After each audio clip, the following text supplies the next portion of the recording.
A group of jailed Saudi women who long campaigned for the right to drive have spoken of the torture and abuse they faced while detained.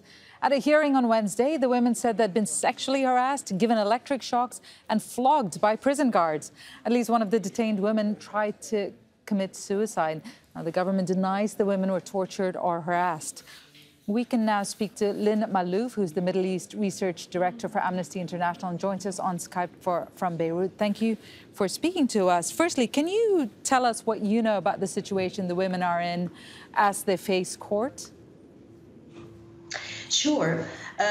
First, I'd like to start by saying that we have effectively very little information. Yesterday at the trial session, diplomats and the media were escorted out of the room. What we do know is that 11 women attended the trial session yesterday, which was the second session.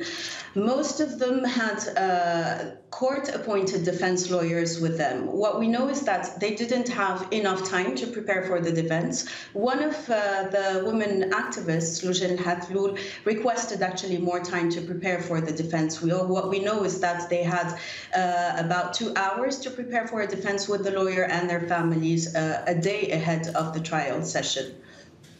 And what do we know of the charges that they are actually facing and whether they have any representation as far as legal representation goes?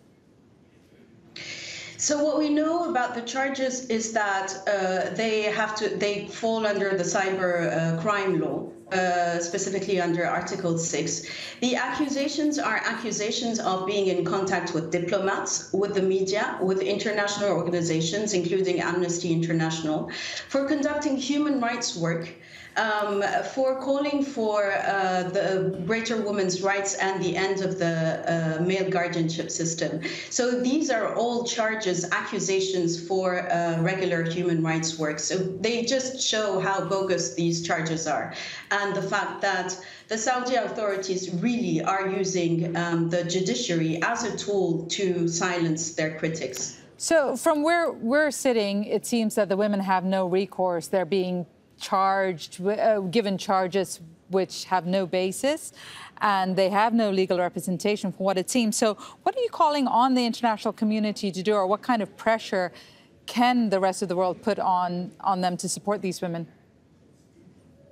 So there has been building momentum and pressure. Just recently, about 36 states, including all of the European Parliament states, all called on Saudi Arabia to release the group of women activists and women human rights defenders unconditionally.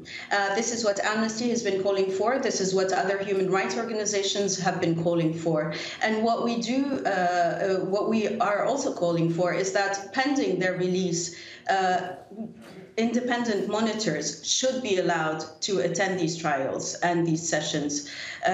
This is the bare minimum that can happen at this stage in time. And of course, for the defendants to have the right to appoint their own lawyers. So right now, what we know is that they have court-appointed defense lawyers. We don't know that all of the women have accepted these lawyers, but it is absolutely their right to be appointing their own lawyers in this defense.